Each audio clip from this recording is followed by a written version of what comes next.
Welcome, everybody, to ASCP's podcast, Our Experience. My name's Chad Wers. I'm the Chief Executive at ASCP, and alongside me is my sidekick and partner, Tom Hansel of Hansel Health. And we are excited this week. Our segment, our reoccurring segment that we call Leading, Not Bleeding, is entitled A More Perfect Union. And it talks about the labor challenges in the long-term care space. And even before the pandemic, staffing in nursing homes in the long-term care space was struggling, particularly with nurse assistants and pharmacy technicians. So we're going to talk about where it stands now and where we're going, and we're super thrilled to have what we feel like is a celebrity in the room with us, Lori Porter, and she can talk about her background. But welcome, Lori, and thank you so much for being on. Hey, thank you both for having me. It's great to be here, and I love leading, not bleeding as a theme. So well done, and thank you. Yeah. So, kick us off. Start with you personally. What's your story? What's your background and story, and how did you get where you are today? You know, it's been a long journey. 43 years I've been in long-term care. I live in the Ozarks, and there aren't very many famous people from the Ozarks. So I got a really wise idea when I was in high school that I was going to move to New York City and be a soap opera actress. But my mom was the dietary manager at our local nursing home. And she came in one night. I dropped out of high school, and she woke me up one morning. She said, "Hey, you're going to be late for school." I said, "Oh, yesterday's my last day." She said, "Well, honey, if you're not going to go to school, you're going to go to work." And I said, "Yes, Mother, I know.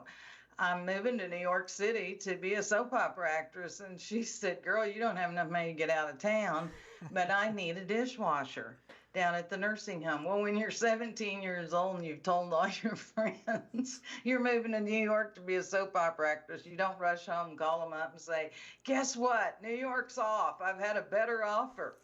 "Yes, I've been hired on down at the nursing home." And they're like, "What? The chicken plant's not hiring?"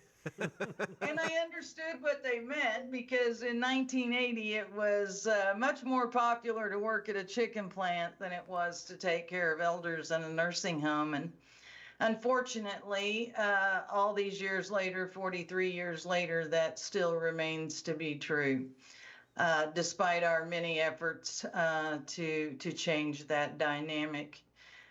So it's a great topic for us to cover today. And you know, I started as a dishwasher and reluctantly became a CNA. It's way too long of a story to get into, but I did not answer a calling. Now, later in life, I figured out I did. And my calling actually came in the form of a call light. I'll get to that story if I can fit it in our time frame. But anyway, nothing about me could be a nurse aide. There was nothing special about me.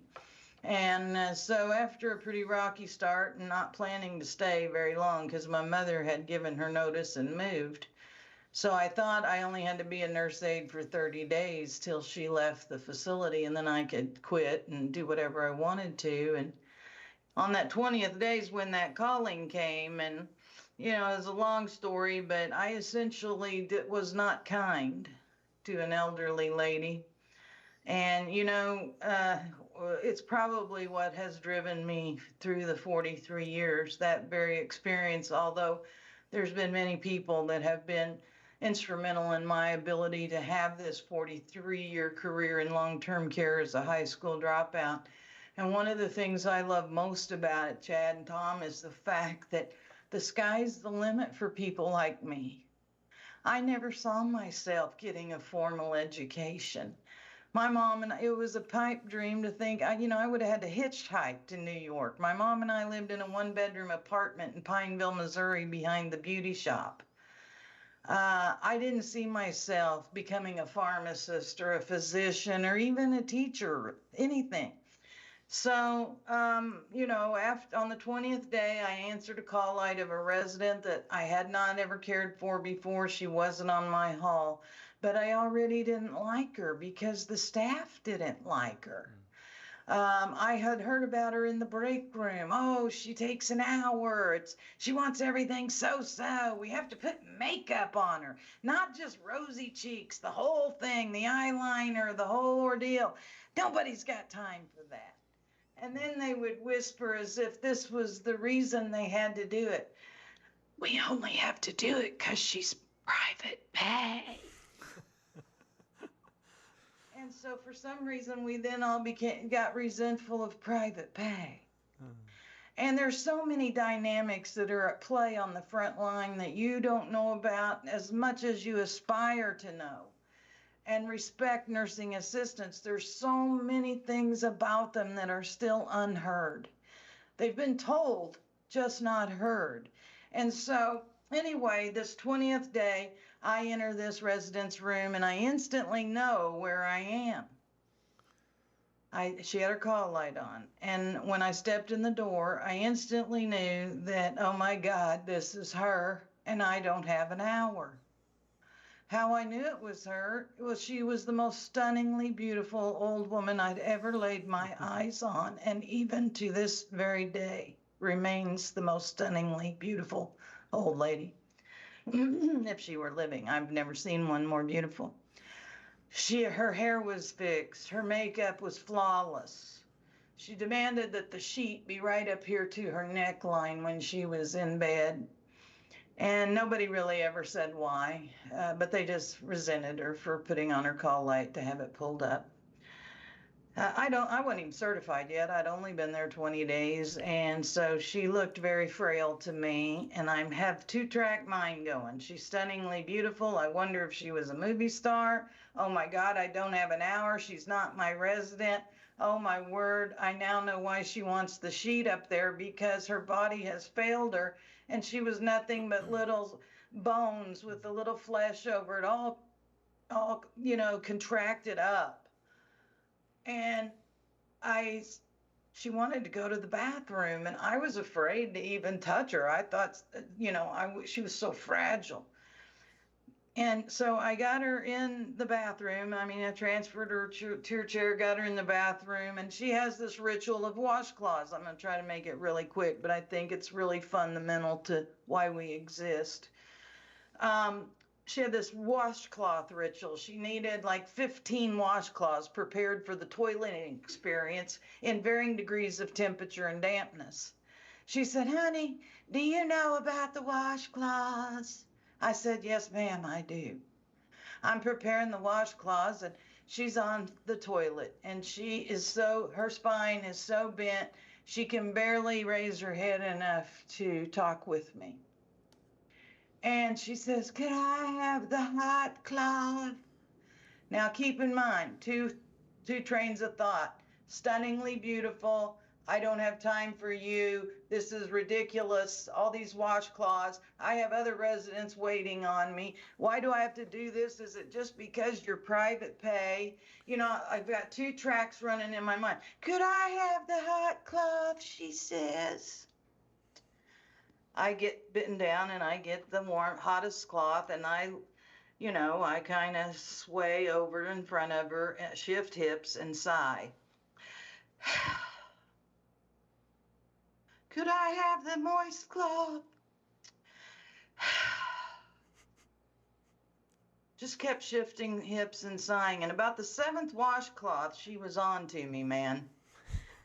She took all she had, but she looked up at me and she said, honey, if you didn't have any more patience than this for the little old people, maybe you've picked the wrong line of work. And I remember thinking, oh my God, what have I done?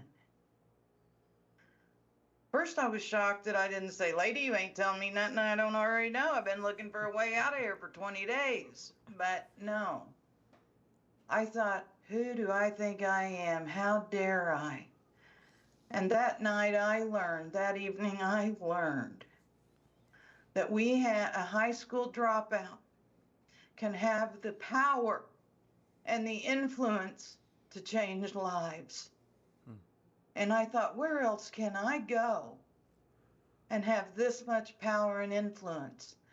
but we carry the same amount of power and influence to destroy dignity, which is what I did that night to Miss Punton. I stripped her of her dignity, and in my opinion, that's one of the worst forms of abuse. And I've spent my life trying to pay it back, trying to pay it forward, trying to help CNAs understand how valuable they are, how important they are, and help them see their true value when they've been marginalized by a society. And so after being a CNA for 7 years with my limited knowledge, I became a nursing home administrator in 1989. I did awesome. fairly well at that and became a regional 2 years later, over 10 skilled nursing homes here in the Midwest. And no matter how high I climbed on the corporate ladder of provider side of operations, I could never make sure that we had enough CNAs, that we had enough everything to keep the families from being upset and disgruntled. And I thought until we have a full-time focus on CNAs, lifting them up, recognizing them, educating them, in 1995, we hung a shingle called the National Association of Healthcare Assistants. And so that's what I've been doing for the last 28 years. I'll take a breath now. First of all, I mean, my reaction, number one, is I think 3 thank yous. Thank you for the 43 years that you've done this. Thanks for what you're doing today. And thanks for what you're going to do with this association, because it's so important. As a consultant pharmacist, I used to somewhat pride myself on the fact that when I would give in-services, I was intentional about making sure that I included, it was for nurses, but that I included everybody, whether it was the CNA staff or the people that worked in the kitchen, because ultimately, and you kind of, I think your moment of recognizing your calling is the same moment that we all recognize if we really are passionate and work in this industry, is like, these are lives you're taking care of. And Absolutely. the people that know the most about someone else are the people closest to them. I'm a pharmacist. I come in once a month for every, 35 or 40 patients in a nursing facility. CNAs are there every single day, doing every single task. And if somebody sees somebody's smile droop, or they start speaking in a way that they normally don't speak, that's the first chance we have to fix something that's happening. And the only people that can recognize it are the people that see them every day. Right. And, you and I have been part of a number of collaboratives since the onset of the pandemic, especially. And we know that there's a lot of love out there for CNAs, but they don't run in the circles that we run in to see that love. They see managers, supervisors, and people that control their paycheck and their schedules and their vacations and things like that. And so I try very hard to bring other folks to the table, like you guys and AMDA and the social work, various people that I know out here really try to understand CNAs and are certainly willing to listen to them. There's so much to be learned. I'll save that no, I'm going to go ahead because it's not really pertinent to what we're really going to talk about in these labor challenges. It somewhat is, but what we have learned here at the association over the last, all 25 years, it was developed 3 years ago, but what we learned, Chad, is all my years of being an operator, I went to seminar after seminar to hear what a terrible leader I was. And that if I would only make a better culture, if I would only this, if I would only that. And all I could say is I'm one person and they are 100.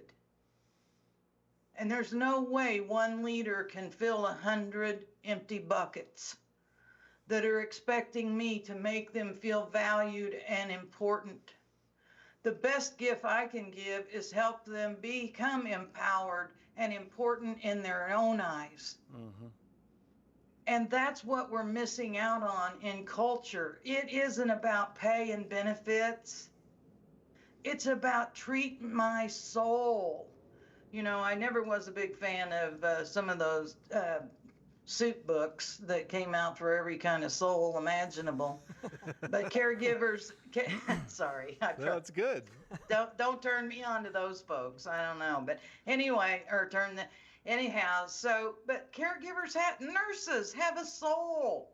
If they didn't, they wouldn't do what they do. Mm-hmm. CNAs are the very same way, only they're broke souls who still buy talcum powder, who still buy lotion, cookies out of their own pockets for the residents and patients that they care for. And you know, that is not a worker.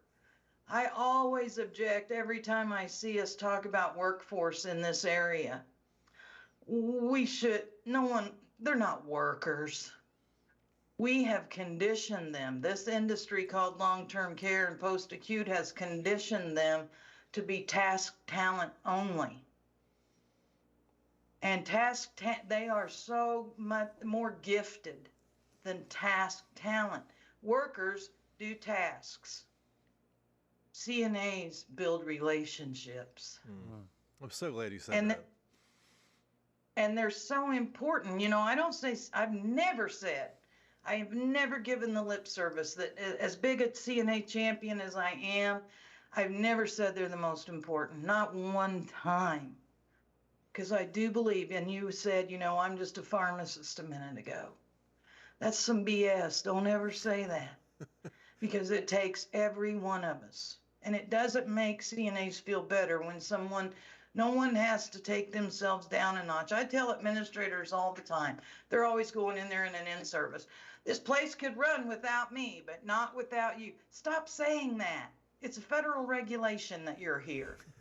It's not making us feel better. Right. Tell me that you care. Yeah. Tell me that you know something about our plight in life. Mm.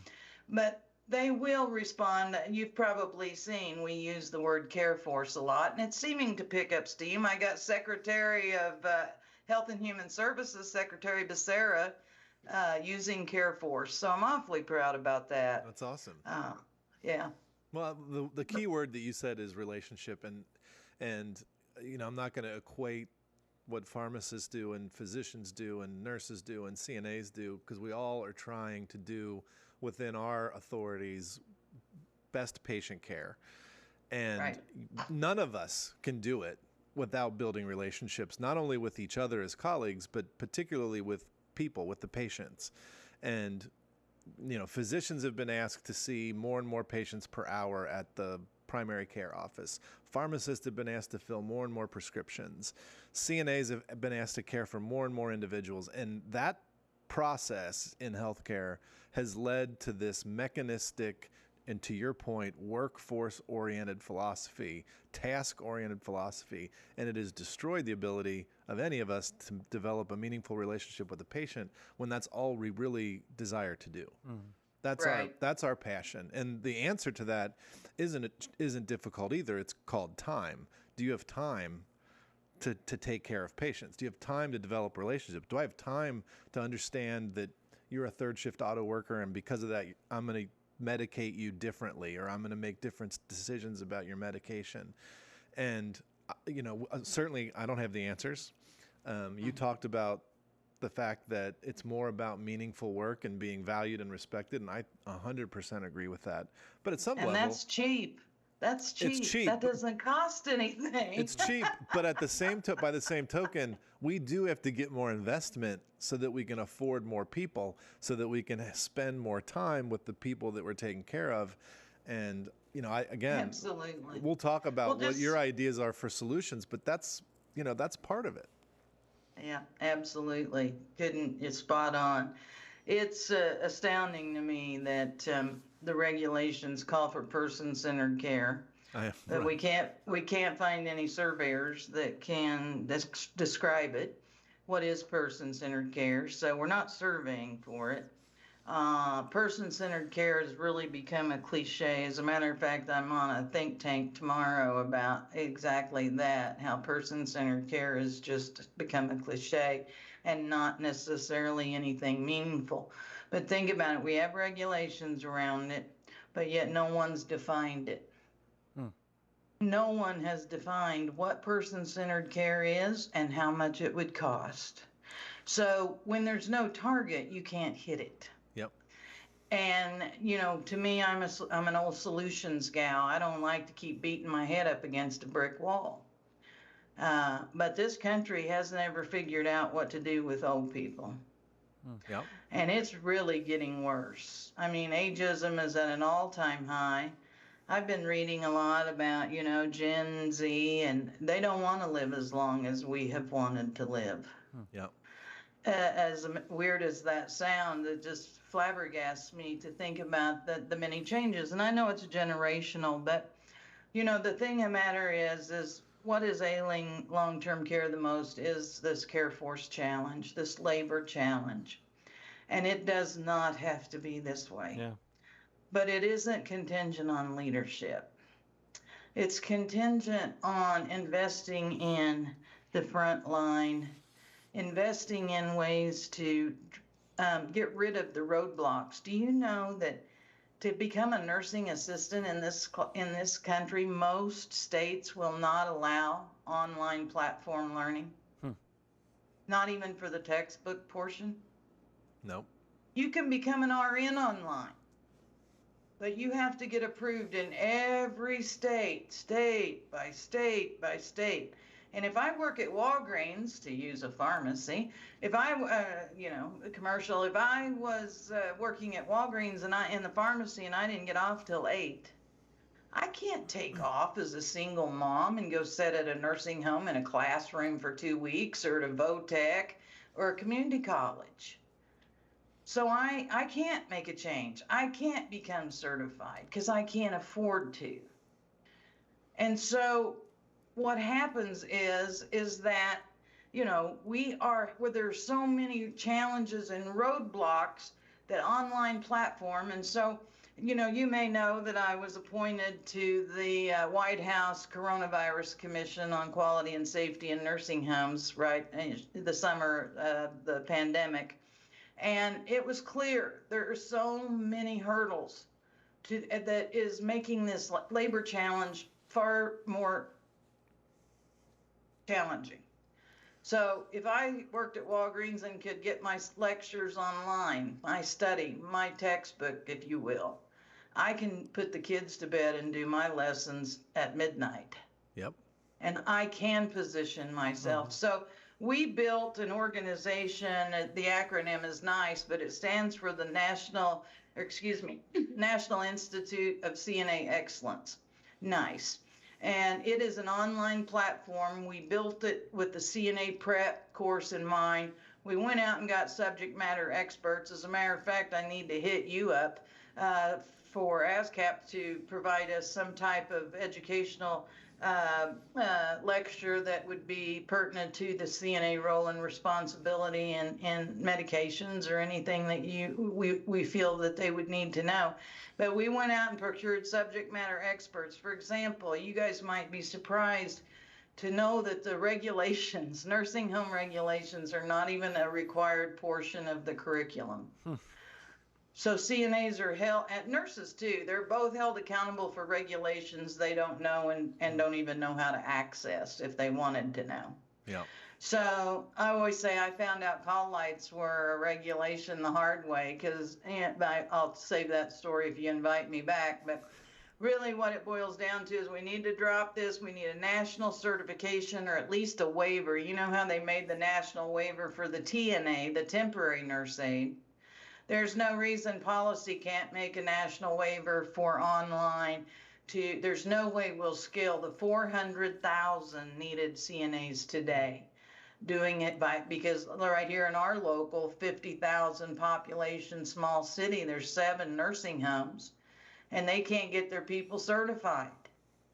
So there's no possible way to fix the labor challenge when we can't get people into classes to become certified and prepared to serve. Yeah. Well, let me ask one thing, and then I'm going to turn it over to Tom for a question. I just want you to know that, like, you, and I'm going to do this online and on air, like, you have our full support on anything that, like, if you need a speaker, If you need this done for the certification, if I can't do it, we will find some of our members to do it. Awesome. Anything that you need, because this is so important. And Yeah. It's interesting. Well, and we were gonna have a pharmacy technician on this show, and they had to cancel for an emergency, probably because they were asked to do something, a task at their job. Wasn't enough of them, right? But but they followed a similar, they follow a similar path as a CNA, and we've set up national things. So we would, anything that we can do to help sort of establish that those kinds of approaches are helpful. Those certifications that are available online and national are helpful. We're happy to support that. And I think... Do you guys support the CNA taking a certificate program to become, some states call them CMAs, Certified Medication Aids. In Kansas, it was med techs, and in Missouri, it was med aids. I think absolutely. Number one, absolutely. And again, anything that we can do to support that, because that's the reality, is the staffing struggle isn't just in CNAs, it's in nurses, it's in all kinds of personnel. And the more you can empower the staff that you have, the better it's going to be from a patient care perspective. So I think a very viable solution and part of any CNA's training should be some sort of drug safety, medication safety, and some basics in case, hey, it's Friday night and we are missing 2 nurses. At bare minimum, can we use some of our nursing staff or CNA staff to support this? And then from a solution perspective, could this be a routine for them? Could this be another way to add responsibilities to them that's helpful? Especially now with barcode technology, EMARC technology. Maybe not so much for the insulins or, for things that do take some skill and some training, but passing the normal PO meds through barcode technology is, I wouldn't say foolproof, but it definitely helps someone who doesn't really, have that training in MedPass. Right. Oh, yeah, I agree completely. I know that, it's often said I've observed even when I was an administrator after being a med aide, that my nurses never really felt very good about pushing a med cart, right? They felt it was beneath them to some degree. But when a CNA was pushing the cart, you'd have thought they were pushing a gold brick. They were, right. I'm on the cart, baby. That's the way I was. Oh, no, don't get that up. Don't be touching the cart now. So, we really felt fabulous about it. And anyhow, so Tom, what kind of questions you got, bud? Yeah. Well, first of all, I love that story that you told at the beginning and how you connected. You realize the humanistic part of what we do. And it's very easy when you're passing meds or distributing meds or dispensing or from a pharmacist consulting. It's very easy to get into that part of a mindset. I'm just doing this job just to get it done with or get my shift over with. And so, you immediately had a connection, a human connection. And CNAs and maybe in the nursing home world, but outside there, I think pharmacies and pharmacists, from my background, I didn't really understand or appreciate what a CNA was and what they did until I started working for a nursing home company that owned a pharmacy. And when they celebrated CNAs annually, and they had the CNA of the Year award, and they'd win a trip to Disney World, and just how touching the stories were, and behind the CNAs, and they really are the heartbeat of that nursing center, and they're the ones that have the most contact directly with that patient. So I really appreciate and value that story and how it hit home. I wish everyone could hear that story. Thank you.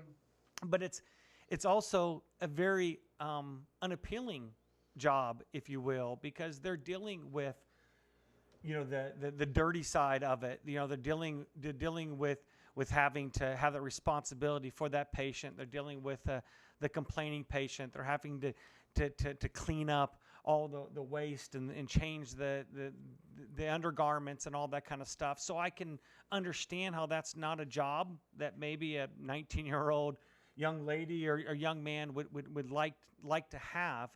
It's very manual labor and very difficult labor. So understanding that when we talk about, yeah, we're having all these new geriatric residents that are retired, geriatric, not residents, I'm sorry, all these geriatrics that are retiring. We're going to go from 53 million to 17 million. That means there's going to be, over the next 5 years, that means there's going to be 17 million people that are retiring from the workforce. And I imagine many of those are going to be CNAs. Then we have our younger generation coming in, and they've got all kinds of options. They can be an online TikTok influencer or something of that sort, which seems a little bit more appealing than maybe being a CNA. What do you think that we can do as an industry to make this job more appealing, to make younger generations want to go and want to be a part of that nursing home environment, want to be a part of the CNA world? Well, here's the good news. The good news is there are still people, and we've proven there are still many, many people who want this type of career. There's not, as I said earlier, there's not many places where you can go and have the opportunities that long-term care provides. The problem is long-term care keeps it a secret. Yeah. Now, you can't imagine how hard it was to become an administrator. Nobody tells you these things. And so actually it was a surveyor that plotted my, course to becoming an administrator. But we're engaged in a couple of states in recruiting. And I have to tell you that we are exceeding our goal in those grant projects in terms of the numbers of people we are recruiting to become new nursing assistants. In one of the states, we would have a lock on both the recruitment and the certification, but one of the states is one where the Board of Nursing absolutely will not allow online. But even with those obstacles of still having to match recruits with classes, in less than 8 months, I think we were well over 900 people recruited. And we kept it dialed down. We only have 1.5 recruiters working on that particular project. But the thing of it is that you can't really. You have to create an experience on the onboarding, because you can't wait by accident in 20 days in hopes that somebody will make a connection with the resident. We have to have CNAs who are willing to tell their stories. Our preceptor certification program helps facilities develop 6 to 10 to 12 of their CNAs into preceptors to where they become specialists in relationship building, not teaching skills. You know the skills if you're certified. Yes, I have to do a checkoff to ensure that. But the real part of precepting is relationship building. You're stuck to me, Tom. If I'm training you, I'm the glue. I'm the only glue that can keep you stuck there until I help you build your first meaningful interaction with a resident. And then you're hooked. Mm-hmm. And all of that dirty stuff, yeah, it's nasty. It can be. It doesn't have to be. There could be some investments. There are things now that could help this. It's just not incentivized to be helped in those ways. But there are things, and we're pretty upfront about it. But here's what I tell people, and I did this in the Welfare to Work program back in the Clinton administration, when they were helping welfare recipients get off of welfare and jobs. And so we created a school and recruited a lot of people to become nursing assistants. And they, many of them went on to be RNs, but people thought Tyson's couldn't get anybody in their line. PenMac couldn't get anybody in their line. And so I represented the 12 nursing homes in our county. And I stood up and said, well, now how many of you wanted a job? Because the Tyson's man asked that, and they all raised their hand for him. I thought maybe he was building some kind of rapport. So I said, how many of you wanted a job? And they looked at me kind of lame, raised their hand, like, we've already answered this, lady. And I said, how many of you would like a career? Mm-hmm. And one lady on the front row said, honey, I didn't finish past the 8th grade. I can't have a career. I said, ma'am, if you get in my line today, you'll be on your career path tomorrow. That I can guarantee. That's awesome. I love that. And I said, I was a CNA down at Mack County Nursing Home, and 8 years later, I was running the joint. Where else can that happen? So we don't have a lot of logical benefits to sell, and there are two kinds of benefits to people. There is emotional benefits and logical benefits. The one positive thing that nursing homes have a lockdown on is emotional benefits. We just don't focus on those. I go out and speak to conferences, administrators, owners all the time, and I'll say, if I were to ask you, how many of you could tell me how many residents you rehabbed and sent home in the last 12 months? And there can be 1,000 of them sitting there, and maybe 10 hands will come up. And I'll say, well, if I were to ask you how many deficiencies you got on your last state inspection, 1,000 hands go up.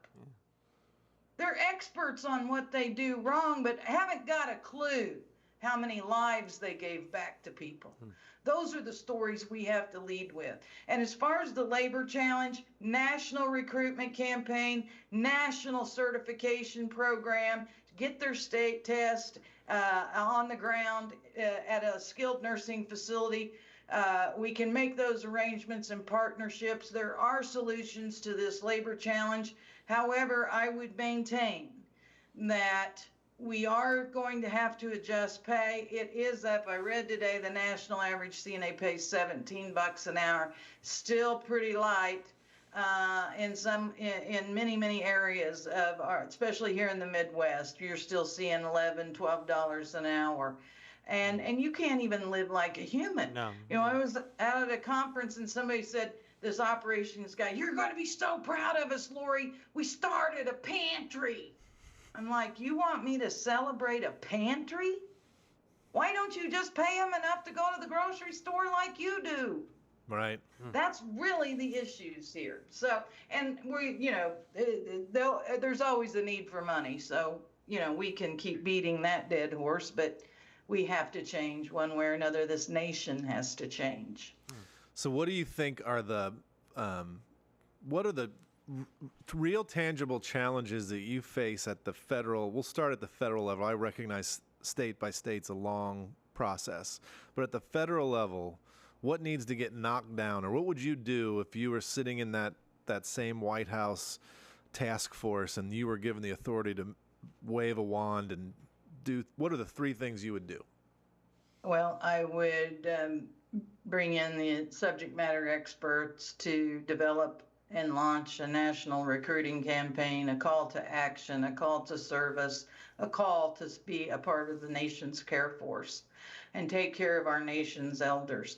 And it has to be a message that resonates with people. It can't be just a static job description type recruitment. It has to have more.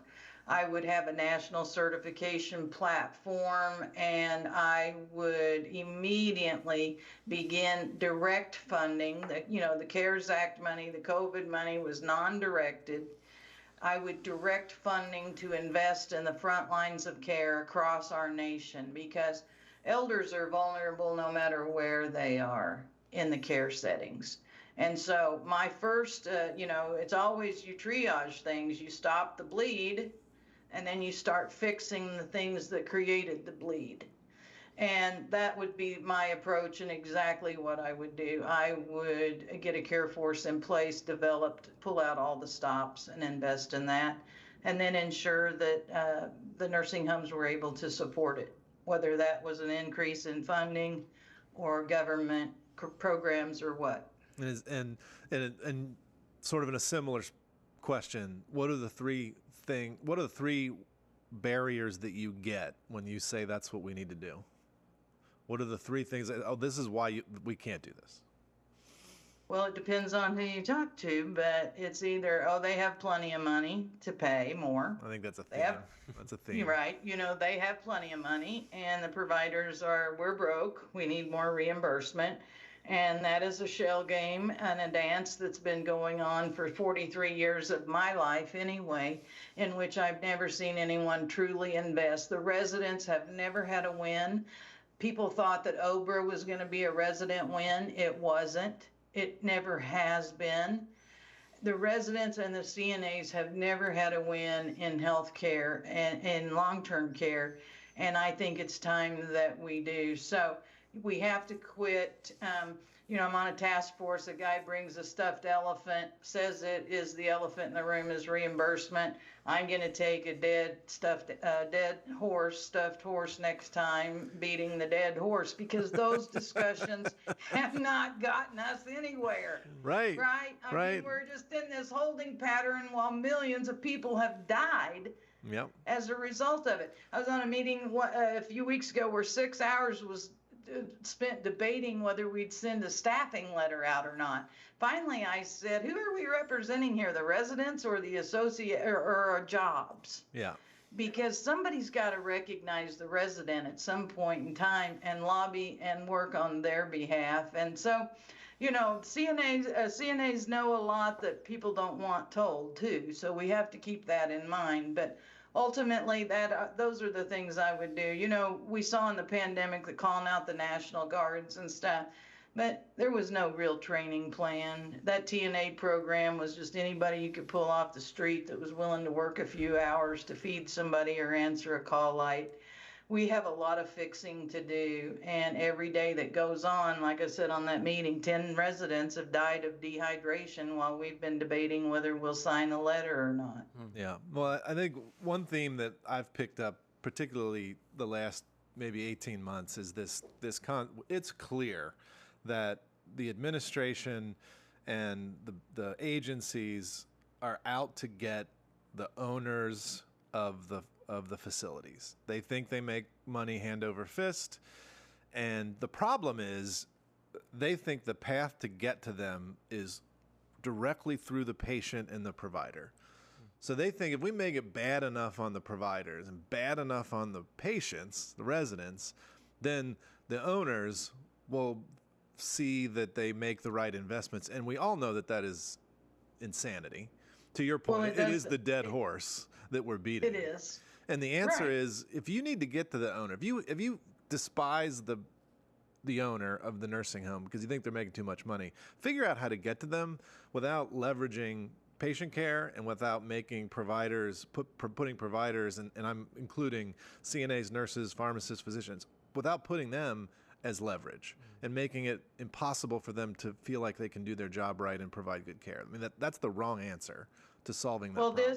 This has always been a nation that punishes the good for what the bad do. Yep. Right?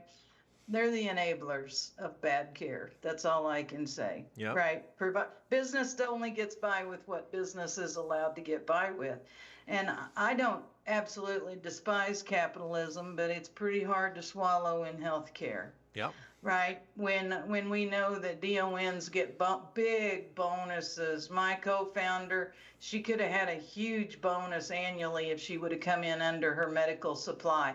That is asking a nurse to cheat the patient. Right. Yeah. Right. It's a good way to put it. that we can't always take it. I know when the restaurant prices go up, it's so the owner doesn't take less. Yeah. But in healthcare, sometimes we have to take less. That's all there is to it, because it is human lives. But I have never thought a nursing home was overpaid. If every penny of that Medicaid check went to quality care, it still wouldn't be enough. Right. So right. puts many of us in this same holding pattern, right? Yep. Where we want to champion the nursing homes, but sometimes they're not always right. Yeah. Yeah. So go ahead. I was going to say, Lauren, let me ask you, being both a CNA and an administrator, if you had an opportunity to advise an administrator on what they can do in their building outside of pay, obviously that might not be in their total control for the CNAs, but how can they differentiate their building, their experience for those CNAs? What can they do to the environment? What can they do to the culture? How can they differentiate themselves to make it a better, more appealing place for those CNAs to come to want to work and to stay? Well, there's some, I think, I don't remember, Tom, if it was you or Chad who, mentioned that we, in in-services and stuff, we want to recognize the CNAs and such. What CNAs really want are to be engaged. They want to be part of solutions. They want to know their opinion matters. If I were ever an administrator again, the lessons I have learned is I would not an employee council like we've heard in the past. If it is, it'd be on steroids for me, because I would create a budget and finance committee among my team members from the front line of every department. And, I'll tell you, have to help administrators understand, though, because if my administrator would have come out and said, Lori, I want to invite you to a budget and finance committee I'm putting together, I would have went, huh? What? I can't even balance my checkbook. You can't accept that, because that's not the reason you would be asking them. Oh, no, Lori, I don't need you to balance the facility checkbook. But in the position you serve in, you are critical to advise me on supplies and what the residents' needs are. Oh, I walk away from there 10 foot tall. Mm-hmm. It's engagement. And then engaging them beyond the tasks, and they will go, they'll walk through fire for you.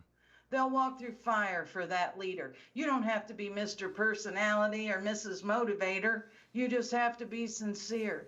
And I would teach every employee I have the business of long-term care, because that can answer thousands of their why. That's awesome. Teach them the business so they're not ticked off at the leadership all the time. There are some reasons things are the way they are. Include them. Don't drag out the Medicaid manual. That's not necessary. But when I talk to our members, I tell them, if Sam Walton had been told you can only serve 100 customers, and no matter what their needs are, you can't charge them more than $247 a day, how many Walmart would there be in the United States? CNAs and staff are capable of understanding why things are the way they are if people will stop making excuses and just provide the training. And then people can embrace this. Even on the days when the culture stinks, we can get through it as a team, but we're allowing people to work in long-term care as individuals. Task, talent, bring them in. No longer abuse your core group, learn from your core group and keep them moving forward. All right, I have two quick questions before we wrap up this what is an amazing podcast. I can't wait. I can't wait for people to hear this. But no. So, two questions. One is, I seem to remember you establishing a director of nurse assistants. Is that right? A position, position that does what you just suggested, at least from a perceptive standpoint, puts them on par with the other leaders of the nursing facility. The DNA becomes a department head, reports equally to the DON and administrator, operationally administrator. Many of CNA's work is operational, and much of it is clinical. So the DNA reports to those. The nurses will legally always be the clinical managers, and CNAs legally will always need to report clinical things to their nurse, the charge nurse. But nurses no longer have to go run down CNAs, which they resent, to see if they've done their vitals, see if they've done their showers. The DNA and the 6 to 10 certified preceptors manage the department. They set up to 3 goals at a time. It's called the enclave principle, and it's a model of care that we developed, because it shouldn't matter who owns it, who runs it, how many administrators or DONs you go through. The relationship to protect is the one between the CNA and the resident, and no administrator or no owner can change ADLs. So the enclave principle creates kind of a dome, so ADL and that relationship between the CNA and the resident goes on no matter what's happening outside the enclave. No, and I'll speak again for consultant pharmacists. I did it for about 20 years. If I would walk in a facility, I mean, again, I tried to have relationships with CNAs and include them in training, but if I could go in and talk to a DNA and say, hey, listen, I'm worried about this side effect. There's 38 people in this nursing home on this drug, and I want to make sure that these things aren't happening. Can you help me collect that information from your team? That would be profoundly important. So that would be amazing. That would be great. And maybe there's an opportunity for us to work on a program that they could tap into, kind of generically. One of the things we're trying hard to do here at the association is put the word observation on par with assessment. Yep. Because you say assessment in the wrong audience, and if it's about CNAs, even the docs, they'll just start losing their mind. They can't do assessments. They can't do it. I'm like, Jesus, why do we have to do that? Right. You're right. They know they can't do assessments. They've never asked to do assessments, but why can't we use the word observation, which in my opinion is every bit as important as assessment. 100%. And make that a professional terminology that coincides with CNA. They're the observers. I love that. That's the great. rest are the assessors. We're the observers. Yep. But we do, just like the government now refers to them as direct care workers. I never knew what was wrong with CNA. Yeah. So, there are many things we could talk all day, I know, and maybe one of these days, if it's popular enough, you'll have me back and we can explore it some more. But the Enclave principle is up and running in a number of facilities. We have turned it into a best practice. So now facilities can take the journey on their own using our tools and resources on the platform. And the DNAs have, point-click care and stuff like that isn't, they don't have Enclave in mind. So we need to have the automation is where they keep their scoreboard and they can see how they're doing generally there are 3 goals that the Enclave sets are falls, skin care, and probably something like 100% compliance on bathing or something. Yeah. So they win as a team and lose as a team according to the goals they set as a team. And so there's no charting mechanisms for that, but on the platform we've developed it because the DNAs wanted a hydration report process. And so we're creating some tools and resources to supplement that as well. That's awesome. All right, the last question is you have a picture behind you of the Capitol and a bunch of people in front of it. And I don't know what the picture is, but it looks cool.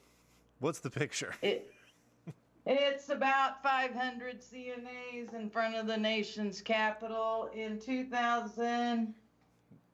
Go to a wide angle on her. There you go. 2000 something. We got it. Yeah. So, they were 2017, I believe. And we had an amazing experience. They love visiting the Capitol, and they lobby very hard on behalf of their residents. And I have to say that I'll never forget John McCain, rest his soul. He invited one of our members in, kicked the 2, suits out, the 2 lobbyists out, spent 45 minutes with my member, sitting down and just learning more and more and more about what CNAs do.